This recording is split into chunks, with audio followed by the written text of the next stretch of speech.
সেদিন গোলাপির মা এলো দেখা করতে গোলাপি কেমন আছে। তখন অনু বলল, তোমার এই মেয়েটিকে নিয়ে যাও। আমার বাসায় আসার পর থেকে একটার পর একটা ঘটনা ঘটছে। গোলাপির মা বলল, বইন আপনার বাসায় রাখেন, গোলাপি খারাপ মেয়ে না, ওর লগে একটা আছে জিন, সেই জিন ভালো জিন, আপনার কোনো ক্ষতি করব না। তখন অনু বলল, তুমি কেন মেয়েটিকে আমার ঘাড়ে চাপাতে চাচ্ছ? তুমি নিয়ে যাও তোমার মেয়েকে। তখন গোলাপের মা বলল, ও তো আমার প্রথম পক্ষের স্বামীর মেয়ে, ভাবতেছি ওরে আমি ওইখানে দিয়ে আসবো।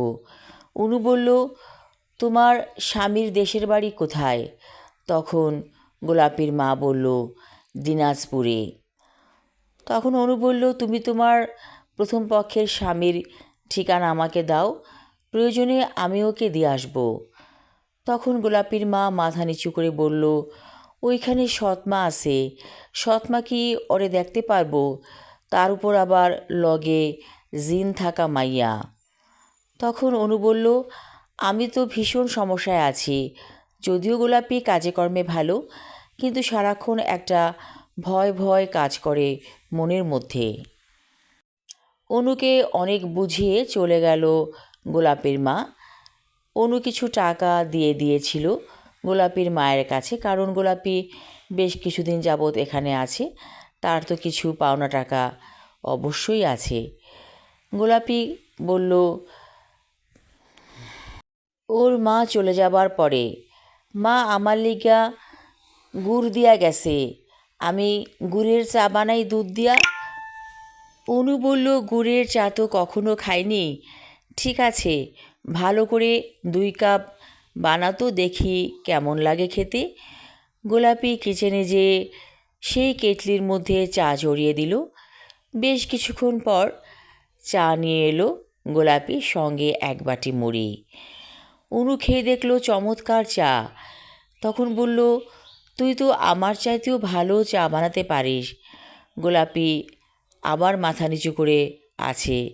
কি ব্যাপার, কথা বলছিস না কেন? বলে অনু, চা কি আমি বানাইছি?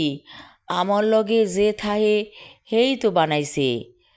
তখন অনু বলল, তার মানে জিন বানিয়ে দিয়েছে এই চা? গোলাপি মাথা নিচু করে থাকলো। না, এই মেয়েটিকে রাখা যাবে না, দিনাজপুরে দিয়ে আসতে হবে। বলল, তুই যা তো, সুন্দর ফ্রকটা পরে নে, আর আমি তোকে নিয়ে বের হব। রাকিবকে ফোনে জানিয়ে দিল অনু যে সে দিনাজপুর যাচ্ছে। রাকিব অনুর স্বাধীনতায় কখনোই হস্তক্ষেপ করে না। বলল, ঠিক আছে যাও, ভালো মতো যেও, আবার সাবধানে ফিরে এসো। গোলাপিকে নিয়ে বাসে করে অনু যাচ্ছে। বাস চলছে, দূরের দৃশ্যগুলোকে দেখতে অনেক ভালো লাগছে। হঠাৎ করে অনুর অনেক বছর আগের একটা স্মৃতি মনে পড়ে গেল। পিয়ালদের বাসা দিনাজপুরি, হলে থেকে পড়াশোনা করত। বিশ্ববিদ্যালয়ে একদিন পিয়ালের সাথে পরিচয় হলো অনুর। পিয়াল ছিল ওর বান্ধবীর বড় ভাই। সেও ভার্সিটিতে পড়তো, কিন্তু অন্য সাবজেক্টে।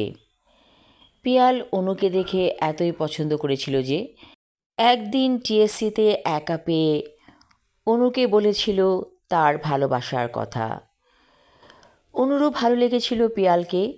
তারপর ধীরে ধীরে ওদের মধ্যে ভালো লাগা ভালোবাসা গড়ে উঠেছিল। একদিন পিয়াল বলেছিল অনুকে, আমাদের দিনাজপুরে যাবে? অনু বলেছিল, তা কী করে হয়, কেমন করে যাব? পিয়াল বলেছিল, বাসায় বলবে বান্ধবীদের সাথে বেড়াতে যাচ্ছ। কেমন করে যেন অনু ম্যানেজ করে ফেলেছিল বাবা মাকে, তারপর পিয়ালের সাথে দিনাজপুরে যাওয়া। সেই পিয়াল হঠাৎ করে একদিন অসুস্থ হয়ে গেল। ধরা পড়ল ব্লাড ক্যান্সার, মারা গেল পিয়াল। এইসব কথা অনু বলেছে তার স্বামী রাকিবকে, কিন্তু সম্পর্ক কতটা গভীর ছিল তা বলেনি। রাকিব বলেছে বিয়ের আগে কত কিছুই তো হয় মানুষের জীবনে, এসব নিয়ে ভেবে কোনো লাভ নেই। আমি কেয়ার করি না। তুমি আমাকে কথাগুলো বলেছ, এই জন্য আমি সুখী। হয়তো অন্য কারো কাছ থেকে যখন শুনতাম তখন তোমার প্রতি আমার বিশ্বাস ভেঙে যেত। অনু এই ব্যাপারে একেবারেই ক্লিয়ার। হঠাৎ করে এত বছর পরে পিয়ালের কথা মনে হওয়াতে অনুর দু চোখ বেয়ে পানি পড়ছে। কতক্ষণ সে কেঁদেছিল চোখ বন্ধ করে জানে না। যখন চোখ মেলে তাকালো, দেখল গোলাপি পাশে নেই। বাস কখন থেমেছিল তাও জানে না অনু। সারা বাসে তন্ন করে খুঁজে দেখল গোলাপি নেই। বাসের কন্ডাক্টরকে ডেকে বলল, আমার পাশে যে মেয়েটি ছিল সে কোথায় গেছে? তখন বাসের কন্ডাক্টর বলল, মেয়েটা তো আগের স্টপেজে নেমে গেল। তখন অনু বলল, বাস থামান, আমি নেমে যাব। তখন অনু বাস থেকে নেমে পড়ল। যদিও বাস থামাতে রাজি হচ্ছিল না ড্রাইভার, তারপরেও অনেক জোরাজুরি করে বলার পর বাস থামিয়েছিল ড্রাইভার। অনু হাঁটছে এবং খুঁজছে মেয়েটাকে। না, কোথাও তো নেই মেয়েটা।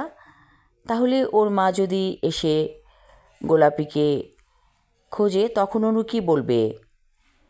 দূরে দেখলো একটা ফ্রক পরা মেয়ের পেছন সাইড। অনু তাড়াতাড়ি যে মেয়েটাকে ধরল, দেখল গোলাপি। কী রে, তুই আমাকে না বলে বাস থেকে নেমে গেলে যে? গোলাপি বলল, আপনি চইলা যান, আমি যেমনে আসছি এমনে চলে যাব, আমার পিছন পিছন আসবেন না। আমি তোর মাকে কী জবাব দিব? বলে অনু। বলবেন জিনে ধরা মাইয়া চইলা গেছে, এতে আমি কি করমু? অনু বলল, তোর কি হয়েছে আমাকে খুলে বলতো। গোলাপি বলল, আমি আমার ঠিকানায় আইসা পড়ছি, আপনি চইলা যান, আর কোনো কিছু আমারে জিগাইবেন না। আর যদি জিজ্ঞেস করেন তাহলে বড় রকমের ক্ষতি হয়ে যাইব। এই বলে গোলাপি মেয়েটি চলে গেল।